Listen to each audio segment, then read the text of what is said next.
Assalamualaikum warahmatullahi wabarakatuh. Perkenalkan, saya Rehan Giri Ananta dari kelas Data Analis PPKD Jakarta Selatan. Kali ini saya akan mendemonstrasikan teknik penelaahan data menggunakan Microsoft Excel dengan dataset metrik sosial media yang disediakan oleh LMS PPKD Jakarta Selatan. Tanpa basa-basi lagi, mari kita mulai. Langkah pertama, kita buka dataset yang sudah diunduh di Excel. Di sini kita periksa dulu tabel-tabel yang tersedia serta mengidentifikasikan arti dari setiap data secara garis besar dengan membaca nama kolom serta konteks tabelnya. Berikut adalah contoh hasil identifikasi pada salah satu tabel, yaitu tabel user. Dan lakukan langkah yang sama untuk tabel-tabel lainnya. Selanjutnya kita cari tahu apakah ada relasi antar tabel dengan melihat atribut yang muncul di lebih dari satu tabel. Contohnya adalah user ID.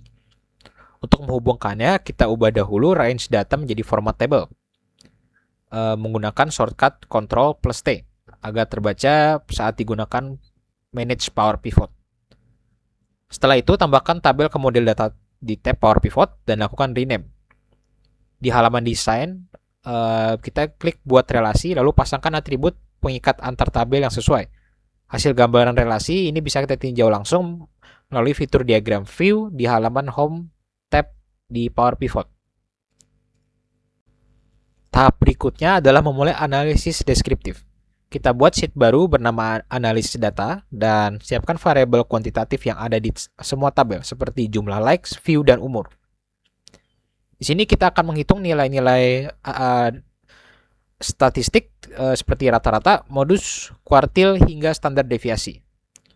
Melalui hasil perhitungan ini, kita bisa menarik kesimpulan awal. Contohnya, nilai minimum untuk like sebesar 0 yang menunjukkan bahwa ada postingan yang tidak mendapatkan interaksi like sama sekali.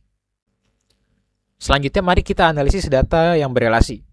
Kita buat pivot table dari model data dengan cara klik tombol tanda panah di bawah pivot table dan klik buat berdasarkan model data.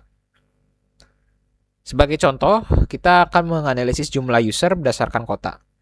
Kita cukup menarik atribut kota di bagian kanan Excel, lalu drag ke kolom rows di bawah. Lalu untuk user ID, kita drag ke kolom value.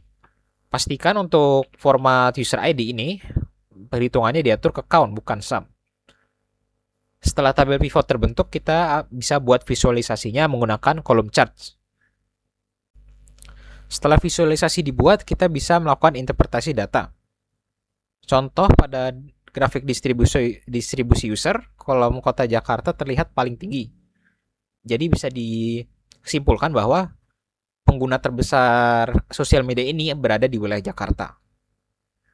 Contoh lain di grafik yang sudah saya buat, ini adalah grafik hubungan budget iklan dan klik.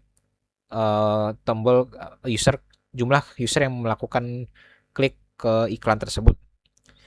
Dapat dilihat bahwa ada pola kenaikan yang searah. Hal ini membuktikan adanya korelasi positif di mana semakin besar budget yang diinvestasikan user, maka semakin tinggi pula jumlah klik yang didapatkan. Jika sudah sampai titik ini, berarti proses telah data sudah sampai selesai. Sebagai kesimpulan, proses telah data ini kita lakukan jadi tahapan sistematis. Untuk tahap pertama adalah persiapan data, identifikasi atribut, identifikasi relasi, analisis deskriptif, analisis relasi, visualisasi data, hingga penarikan interpretasi keputusan. Demikian demonstrasi dari saya, mohon maaf atas segala kekurangannya. Terima kasih. Wassalamualaikum warahmatullahi wabarakatuh.